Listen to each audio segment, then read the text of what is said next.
Hi friends, Saturday evening மதியத்துக்கு மேலே பெஞ்சு சின்ன தூரல்னால ஈவினிங் டீ டைம் ஸ்நாக்ஸ்க்காக வடை பஜ்ஜின்னு தேடுது. வாய்ப்பில்லாத காரணத்தினால வீட்டில் இருந்த நிலக்கடலைய தேங்காய்ல கொஞ்சமா உப்பும் வத்தப்பொடி கருவேப்பிலை நிலக்கடலை சேர்த்து நல்லா வறுத்து எடுத்துட்டேன்.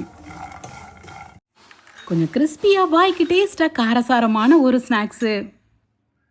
பிள்ளைங்க 2 பேரும் வெக்கேஷன்ல வீட்ல இருந்தாலும் ஸ்கூல்ல 12:30க்கு சாப்பிட்ட பழக்கத்துல வீட்லயும் அதே டைம்ல சாப்பாடு கேட்பாங்க. அதே மாதிரி தான் நமக்கும் ஒரு பழக்கம். 4 மணி கிளாக்ல ஆனதுமே சூடா காஃபியோ டீயோ குடிச்சாதான் நல்லா இருக்கும். ஸ்நாக்ஸ் இல்லாட்டாலும் பிரச்சனை இல்ல. இன்னைக்கு இந்த கூலான கிளைமேட்டை பார்த்தோன்னு தான் ஏதாவது காரசாரமா சாப்பிடணும் போல தோணிட்டு.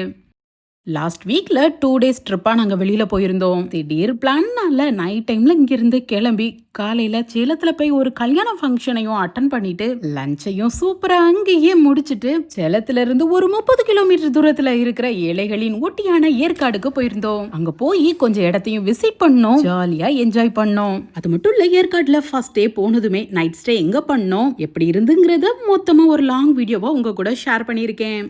இன்னைக்கு சண்டே, ஃப்ரீயா இருந்தீங்க, டைம் கிடைச்சுன்னா கண்டிப்பா வீடியோவை செக் பண்ணி பாருங்க. பிடிச்சிருந்துச்சுன்னா ஒரு லைக் கொடுத்துக்கோங்க. நாளைக்கு ஏற்காட்டுல செகண்ட் டே எங்களுக்கு எப்படி போச்சு, என்னென்ன இடத்த விசிட் பண்ணோம், எந்த அளவுக்கு என்ஜாய் பண்ணோங்கிறத நாளைக்கு வீடியோல உங்க கூட ஷேர் பண்ணிக்கிடுறேன். தொடர்ந்து பாக்குறதுக்காக கண்டிப்பா சப்ஸ்கிரைப் பண்ணி வச்சுக்கோங்க.